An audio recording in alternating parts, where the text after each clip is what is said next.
Last episode में हमने देखा था कि लू यांग डिवाइन स्टोन को खोजने के लिए माइंस के अंदर आ गया था, जहां वह जिन लोगों के साथ आया था उनमें से एक लड़का उसे ग्रुप से बाहर कर देता है। इस वजह से लू यांग अकेले ही डिवाइन स्टोन की खोज में आगे निकल जाता है। एपिसोड 88 की स्टार्टिंग में अब हम देखते हैं कि लू यांग के अंदर से उनमें से एक व्यक्ति कहता है कि वह कुछ समय में ही तुम्हारे पास आ जाएगा और जब तुम अकेले हो तो फिर तुम ग्राउंड एक्सप्लोरेशन आर्ट का उपयोग करने के लिए सुरक्षित रहना। मैं तुम्हें गारंटी देता हूँ कि तुम्हें डिवाइन स्टोन अधिक मात्रा में प्राप्त होंगे। और अब लू यांग उड़ते हुए एक जगह पर आ जाता है, वहाँ पर वह उसी आर्ट को परफॉर्म करने लगता है। इधर हम उन्हीं लोगों को देखते हैं जिसमें से दुआन ली कहता है कि यदि हम इस बार 10,000 से अधिक डिवाइन स्टोन का पता लगाने में सफल हो गए तो हमें लंबी कल्टीवेशन के लिए वापस जाना होगा और इतने सारे डिवाइन स्टोन को ले जाना बहुत खतरनाक होगा। यदि हमें कोई लूटने आ गया तो हमारा प्रयास तो व्यर्थ ही जाएगा। हमें निश्चित मात्रा में डिवाइन स्टोन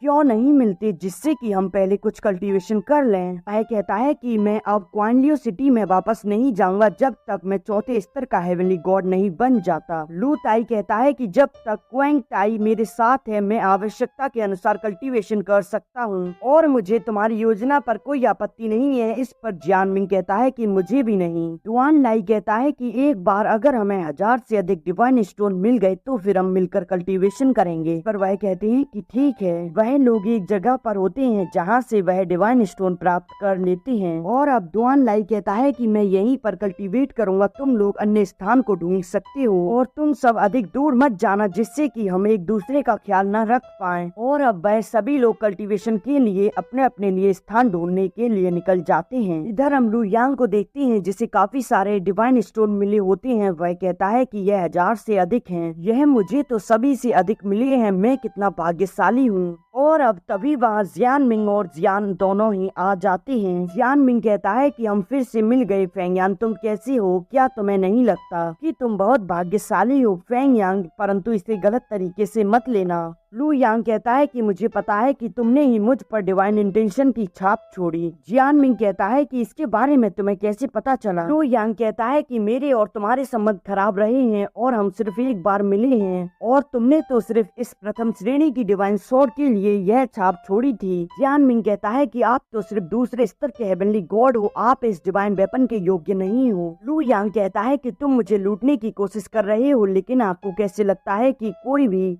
मुझसे यह स्वॉर्ड प्राप्त कर सकता है? वास्तव में अब तो तुम मदद भी प्राप्त नहीं कर पाओगे। जियान मिंग कहता है कि तुम अपनी सांसें बर्बाद मत करो और यह स्वॉर्ड हमें सौंप दो तो फिर मैं तुम्हारे प्राण बख्श दूंगा। लू यांग कहता है कि यदि मैं गलत नहीं हूँ तो फिर उन लोगों को नहीं पता होगा कि तुम मेरे पास इस डिवाइन स्वॉर्ड को छीनने के लिए आए हो। जियान मिंग अपनी स्वॉर्ड को निकालते हुए कहता है कि अब बातचीत बहुत हो गई, अब तुम मरने के लिए तैयार हो जाओ। वह दोनों वहाँ लड़ने के लिए अपनी अपनी फॉर्मेशंस को बना लेती हैं। जियान मिंग कहता है कि तुम्हारी स्वॉर्ड आर्ट वास्तव में वैसे बुरी नहीं है। और अब जियान मिंग लू यांग की ओर बढ़ रहा होता है। यह देखकर लू यांग उस पर अटैक कर देता है। इस प्रकार उन दोनों के बीच स्वॉर्ड फाइट हो रही होती है जिसमें वह काफी अच्छे अच्छे मूव का इस्तेमाल कर रहे होते हैं। जहां जियान मिंग लू यांग को बराबर की टक्कर दे रहा होता है और वह काफी अच्छी तरह से अपनी स्वॉर्ड को नियंत्रित कर रहा होता है और वह लू यांग को उसे इंजर्ड करने के लिए विवश कर देता है। यह देखकर लू यांग भी उसे इंजर्ड कर पीछे कर देता है। लू यांग कहता है कि मैंने सोचा था कि जियान मिंग तुम ज्यादा पावरफुल होगे, परंतु तुम तो इतने भी कैपेबल नहीं हो कि तुम मुझसे मेरी स्वॉर्ड को छीन लो। जियान मिंग यह देखकर लू यांग पर एक स्वॉर्ड अटैक करता है जिसे लू यांग वहीं की वहीं रोक लेता है और अब लू यांग काफी स्पीड से उस पर अटैक कर उसे वहीं की वहीं इंजर्ड कर देता है। वह उससे कहता है कि तुम बहुत कमजोर हो, तुम मेरी स्वॉर्ड छीनने के योग्य नहीं हो,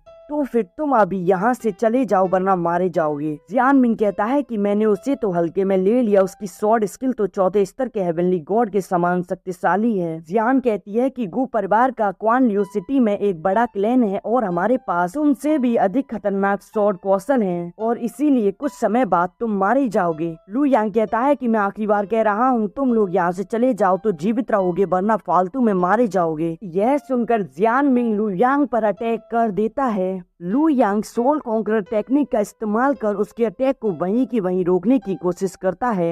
यांग का अटैक इतना शक्तिशाली होता है कि इससे तो दोनों ही इंजर्ड हो जाते हैं। जियान मिंग कहता है कि क्वाइन को स्वॉर्ड गॉड तुम्हें टोंग युआन प्रांत के स्वामी मारना चाहती हैं। इधर जियान कहती है कि यह कैसे संभव है, मुझे दूसरे स्तर का हेवनली गॉड बनने में 1000 वर्ष से अधिक का समय लगा और उन्हें केवल 20 साल लगे। जियान मिंग कहता है कि वास्तव में हमारा तुमसे कोई मुकाबला नहीं है, लेकिन कुछ लोग हैं जो कि तुमसे छुटकारा पाना चाहते हैं। अब तुम्हारे दिन गिनती के ही रह गए हैं। यह सुनकर लू यांग उन पर स्लैश अटैक करता है, परंतु वह सील बनाकर उनके अटैक्स को रोक लेते हैं। जियान मिंग कहता है कि अब तुम चिंता मत करो, टोंग युआन प्रांत के स्वामी यहाँ जरूर ही आते होंगे और अब मैं उनके साथ तुम्हारे शरीर का सौदा करूंगा, क्योंकि मैंने तुम्हारे शरीर पर अपनी डिवाइन इंटेंशन की छाप छोड़ दी है। यह सुनकर लू यांग वहाँ अपनी प्रिमोर्डियल स्पिरिट को बाहर निकाल लेता है और यह देखकर उन दोनों के मुंह तो फटे के फटे रह जाते हैं। और अब लू यांग यिंग यांग स्वॉर्ड फॉर्मेशन का उपयोग करता है, जिससे कि 2 ड्रैगन जाकर उन दोनों की सील पर टकराते हैं। यह देखकर जियान उन सभी को मैसेज कर देता है, परंतु